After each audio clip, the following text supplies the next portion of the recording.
നമുക്കൊരു അടിപൊളി പായസം ഉണ്ടാക്കിയാലോ? വെറും 10 മിനിറ്റ് മതി കേട്ടോ അത് ഉണ്ടാക്കാൻ. എന്നാലോ സൂപ്പർ ടേസ്റ്റാണ്. അപ്പോൾ നമുക്ക് ഓണത്തിന് ഉണ്ടാക്കാൻ പറ്റിയ നല്ലൊരു പായസമാണിത്. അപ്പോൾ പായസം ഉണ്ടാക്കാൻ വേണ്ടിയിട്ട് ആദ്യം തന്നെ ഒരു പാൻ ചൂടാക്കി എടുക്കുക. എന്നിട്ട് അതിലോട്ട് ഒരു 2 ടേബിൾ സ്പൂൺ നെയ്യ് ചേർത്ത് കൊടുക്കണം. നെയ്യൊക്കെ ഇവിടെ മെൽറ്റ് ആയിട്ടുണ്ട്. ഇനി അതിലേക്ക് കുറച്ച് കാഷ്യൂനട്ട് ഇട്ട് കൊടുക്കണം. പിന്നെ കുറച്ച് റൈസിൻസും കൂടെ ഇട്ട് കൊടുക്കുക. എന്നിട്ട് ഇത് നല്ല പോലെ ഒന്ന് റോസ്റ്റ് ചെയ്തെടുക്കണം. അപ്പോൾ അണ്ടിപ്പരിപ്പ് മുന്തിരിയൊക്കെ ഇവിടെ റോസ്റ്റ് ആയിട്ടുണ്ട്. ഇനിയിപ്പോൾ നമുക്കിത് ഈ നെയ്യിൽ നിന്ന് മാറ്റാം. അപ്പോൾ നമ്മൾ അവിൽ പായസമാണ് കേട്ടോ ഉണ്ടാക്കുന്നത്. അപ്പോൾ അതിന് വേണ്ടിയിട്ട് 2 കപ്പ് അവിലാണ് എടുത്തിട്ടുള്ളത്. 250 ml കപ്പിന് 2 കപ്പ് കേട്ടോ. അപ്പോൾ വൈറ്റ് അവിലാണ്. നിങ്ങൾക്ക് ബ്രൗൺ അവിലാണ് എടുക്കുന്നതെങ്കിൽ അതായാലും മതി, കുഴപ്പമൊന്നുമില്ല. അപ്പോൾ ഇതേ നെയ്യിലോട്ട് തന്നെ ഈ അവിലിട്ടിട്ടൊന്ന് റോസ്റ്റ് ചെയ്തെടുക്കണം. ഹൈ ഫ്ലെയിമിലിട്ട് തന്നെ റോസ്റ്റ് ചെയ്താൽ മതി കേട്ടോ. കൈ വിടാതെ ഒന്ന് ഇളക്കി കൊടുത്തുകൊണ്ടിരിക്കുക. അപ്പോൾ നല്ല ക്രിസ്പി ആവുന്നത് വരെ നമ്മൾ ഈ അവിലൊന്ന് വറുത്തെടുക്കണം. അപ്പോൾ അവിലിവിടെ റോസ്റ്റ് ആയിട്ടുണ്ട്. ഇനി നമുക്ക് ഈ അവിൽ മറ്റൊരു ബൗളിലേക്ക് മാറ്റണം. എന്നിട്ട് അതേ പാനിലോട്ട് തന്നെ 1.5 ലിറ്റർ പാലാണ് കേട്ടോ ചേർക്കുന്നത്. അപ്പോൾ ഞാൻ പശുവും പാലാണ് കേട്ടോ എടുത്തിട്ടുള്ളത്. ഇനി ഈ പാല് നന്നായിട്ടൊന്ന് തിളപ്പിച്ചെടുക്കണം. അപ്പോൾ പാലൊന്ന് തിളപ്പിച്ചെടുക്കട്ടെ. അപ്പോൾ നമ്മൾ പാല് തിളപ്പിക്കാൻ വെക്കുമ്പോൾ ഇടക്കൊന്ന് ഇളക്കി കൊടുത്തോണ്ടിരിക്കണം കേട്ടോ. അല്ലാന്നുണ്ടെങ്കിൽ പാലൊക്കെ അടിയിൽ പിടിക്കും.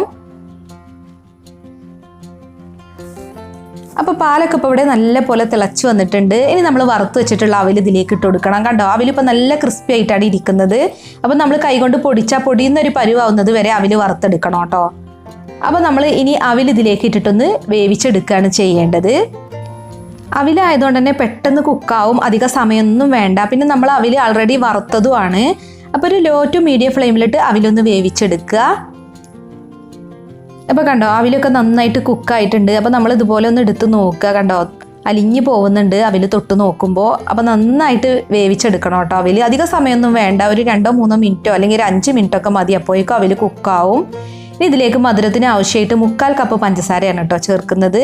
ഇത് അത്യാവശ്യം നല്ല മധുരം ഉണ്ടാവും. അപ്പോൾ ഇനി കൂടുതലൊന്നും ചേർക്കേണ്ട ആവശ്യമില്ല. അപ്പോൾ പഞ്ചസാര മെൽറ്റ് ആവുന്നത് വരെ ഒന്നും കൂടി ഒന്ന് തിളപ്പിക്കണം. പിന്നെ ഇതിലേക്ക് നല്ലൊരു ഫ്ലേവറിന് വേണ്ടിയിട്ട് ഒരു 8 ഏലക്ക പൊടിച്ചതാണ് ഞാൻ ചേർക്കുന്നത്. ഏലക്കേൻ്റെ കുരു മാത്രം ഇട്ടിട്ടൊന്ന് പൊടിച്ചെടുത്തതാണ്. ഇനിയിപ്പോൾ ഏലക്കാപ്പൊടിയാണെന്നുണ്ടെങ്കിൽ 1 ടീസ്പൂൺ ചേർത്താൽ മതി. പഞ്ചസാരയൊക്കെ ചേർത്ത് പൊടിക്കുന്ന ഏലക്കാപ്പൊടിയാണെങ്കിൽ 1 ടീസ്പൂൺ ചേർക്കുക. അപ്പോൾ അവിലൊക്കെ വെന്ത് പായസം നന്നായിട്ട് കുറുകി വന്നിട്ടുണ്ട്. ഇനിയിപ്പോൾ ഒത്തിരി നേരമൊന്നും തിളപ്പിക്കണ്ട കേട്ടോ. കാരണം തണുത്ത് കഴിയുമ്പോൾ പായസം ഒന്നും കൂടെ കുറുകും. അപ്പോൾ ഈ സമയത്ത് നമുക്ക് ഫ്ലെയിം ഓഫ് ചെയ്യാം. പിന്നെ നമ്മുടെ പായസത്തിൻ്റെ ടേസ്റ്റ് ഒന്ന് ബാലൻസ് ചെയ്യാൻ വേണ്ടിയിട്ട് ഒരു പിഞ്ച് ഉപ്പും കൂടെ ചേർക്കുന്നുണ്ട്. പിന്നെ നമ്മൾ വറുത്ത് വെച്ചിട്ടുള്ള അണ്ടിപ്പരിപ്പ് മുന്തിരിയും കൂടെ ഇട്ട് കൊടുക്കുക. എന്നിട്ട് നന്നായിട്ടൊന്ന് മിക്സ് ചെയ്യുക. അപ്പോൾ നമ്മുടെ പായസം ഇവിടെ റെഡി ആയിട്ടുണ്ട്. കണ്ടില്ലേ, നല്ല അടിപൊളിയായി വന്നിട്ടുണ്ട്. അപ്പോൾ നല്ല തിക്നെസ്സിൽ തന്നെയാണ് ഇപ്പോൾ പായസം ഇരിക്കുന്നത്. ഇനി ഇത് കുറച്ച് കഴിയുമ്പോൾ ഒന്നും കൂടെ കുറുകും കേട്ടോ. അപ്പോൾ ഈ ഒരു കൺസിസ്റ്റൻസി ആകുമ്പോൾ നമുക്ക് ഫ്ലെയിം ഓഫ് ചെയ്യാം. പിന്നെ പെട്ടെന്ന് നമുക്കൊരു പായസം കുടിക്കണം എന്ന് തോന്നുമ്പോൾ ഉണ്ടാക്കാൻ പറ്റിയ നല്ലൊരു പായസം തന്നെയാണ് കേട്ടോ ഈ അവിൽ പായസം. അപ്പോൾ നിങ്ങൾക്ക് വീഡിയോ ഇഷ്ടമായി എന്നുണ്ടെങ്കിൽ ഒന്ന് ലൈക്ക് ചെയ്യുക, ഷെയർ ചെയ്യുക. അതുപോലെ നിങ്ങളുടെ വിലയേറിയ അഭിപ്രായങ്ങൾ കമൻറ്റ് ചെയ്യാനും മറക്കരുതേ. അപ്പോൾ മറ്റൊരു അടിപൊളി റെസിപ്പിയുമായി നമുക്ക് വീണ്ടും കാണാം. Thank you.